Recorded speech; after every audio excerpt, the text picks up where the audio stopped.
Hello everyone, আশা করি সবাই ভালো আছেন। খুব গুরুত্বপূর্ণ একটা নিউজ দেখলাম গতকালকে সময় টিভিতে, মানে স্যাড নিউজ।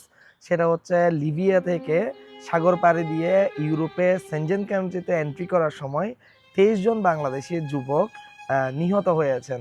কেউ হচ্ছে ক্ষুধার অভাবে, কেউ হচ্ছে পানির অভাবে, অনেক বেশি প্যাসেঞ্জার হয়ে যাওয়ার কারণে মারা গেছে। এই যে 23 জন বাংলাদেশি যে যুবকগুলো মারা গেছে, তাদের বয়স হচ্ছে ইন বিটুইন 20 টু 25 এর মধ্যে। যারা প্যাসেঞ্জার ছিল, কেউ না কেউ কারো না কারো রিক্রুটমেন্ট এজেন্সি বাংলাদেশের থেকে গিয়েছে।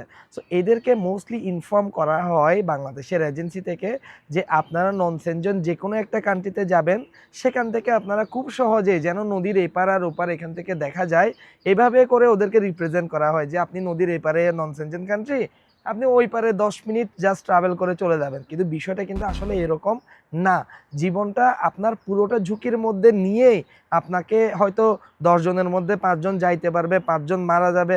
তাহলে আপনারা এই যে ইনফরমেশনগুলো যে প্যাসেঞ্জারদেরকে দিচ্ছেন, এটা টোটালি একটা মিস ইনফরমেশন, এটা টোটালি একটা ফ্রড, এবং এটা টোটালি আপনাদের কিছুটা প্রফিট করার জন্য টোটাল এই যে কারো ভাই, কারো ছেলে, কারো হাজব্যান্ড, এই তাদের জীবনটা আপনারা ঝুঁকির মুখে নিচ্ছেন। এবং আমি বলবো এটা প্রথমত তাদেরই দায়ভারটা নিতে হবে যারা রিক্রুটমেন্ট এজেন্সি এই ইনফরমেশনগুলো দিচ্ছেন।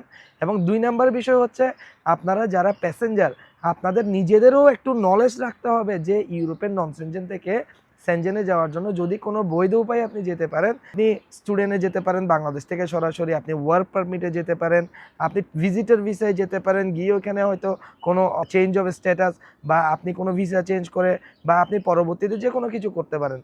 কিন্তু আপনারা যেটা চিন্তা করেন যে আমরা 15-20 লাখ টাকা 25 লাখ টাকা খরচ করে কোনো এজেন্সি থ্রুতে যাব, গিয়ে আমরা হচ্ছে জাস্ট ব্যানানা বোট করে, যে প্লাস্টিকের রাবার বোট করে আমরা ইউরোপের সেনজেন কান্ট্রিতে যাব, তাহলে সেক্ষেত্রে আপনারা অনেক প্রতিবন্ধকতার সম্মুখীন হতে পারেন। তাহলে আপনারা পরবর্তীতে এই ডিসিশনগুলো নেওয়ার সময় আমি আপনাদেরকে বলবো আপনারা কেয়ারফুল থাকবেন।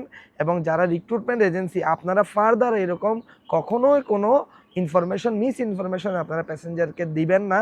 মানুষগুলো যে মারা যাচ্ছে, এগুলো কিন্তু দায়ভার আপনারা নিচ্ছেন না। এবং যারা প্যাসেঞ্জার হিসেবে আপনাদেরও নিজেদের সচেতন থাকতে হবে যে আমরা এরকম জীবনের ঝুঁকি নিব না। আপনাদের যদি ডিরেক্টলি কোনো ভিসা প্রসেস করে যাওয়ার অ্যাবিলিটি না থাকে, আপনারা ওই 15-20 লাখ টাকা খরচ করে আপনারা বাংলাদেশে থাকুন, বাংলাদেশে ব্যবসা বাণিজ্য করুন, তাও ভালো, জীবনকে ঝুঁকির মুখে ফেলবেন না। সবাই ভালো থাকবেন, সুস্থ থাকবেন, ধন্যবাদ।